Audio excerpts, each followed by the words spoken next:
My name is Santiago, and today we're going to be talking about racism towards Latinos. Canada is the world's most culturally diverse country in the world. About half of us were born overseas, or we had one parent born overseas. When racial tensions happen, they just don't affect one or two of us.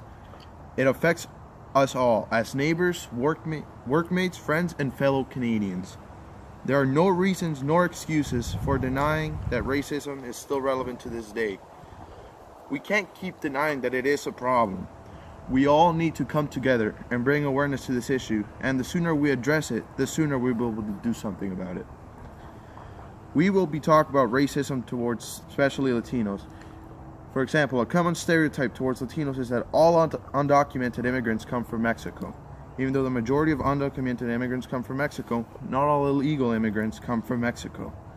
Secondly, most people assume Latinos are all immigrants.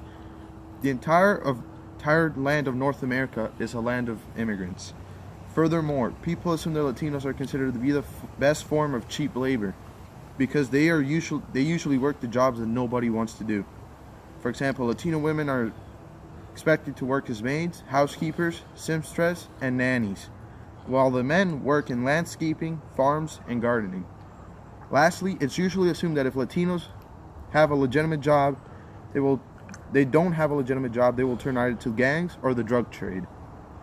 All these stereotypes can have health impacts on people who experience this type of racism. People who are constantly exposed to racism can get an ongoing feeling of sadness, anger, and depression. They can get headaches, increased heart rate, and muscle tension. They can also experience a constant fear of being verbally or physically attacked. He or she may not want to go to school/work and can start to have a little trust to nobody apart from their family. These things can impact a person's ability to work or study and can prevent them from achieving their future goals.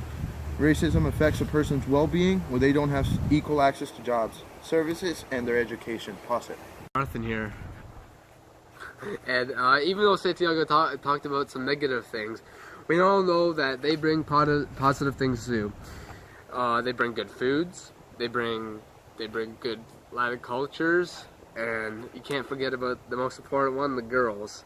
Latin traditions help communities come together and help understand a culture they don't know about. For example, the Latin Festival is one of the biggest festivals in Canada, and it's all about celebrating the Latin culture.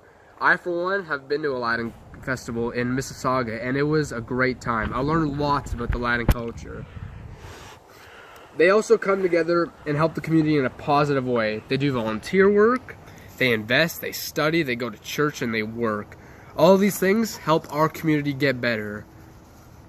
In conclusion, Latinos have a lot of stereotypes, but we all know that they don't apply to everyone. Even though some stereotypes may seem true, but Latinos contradict those stereotypes with good things like their awesome food, amazing culture, and like I said before, the girls.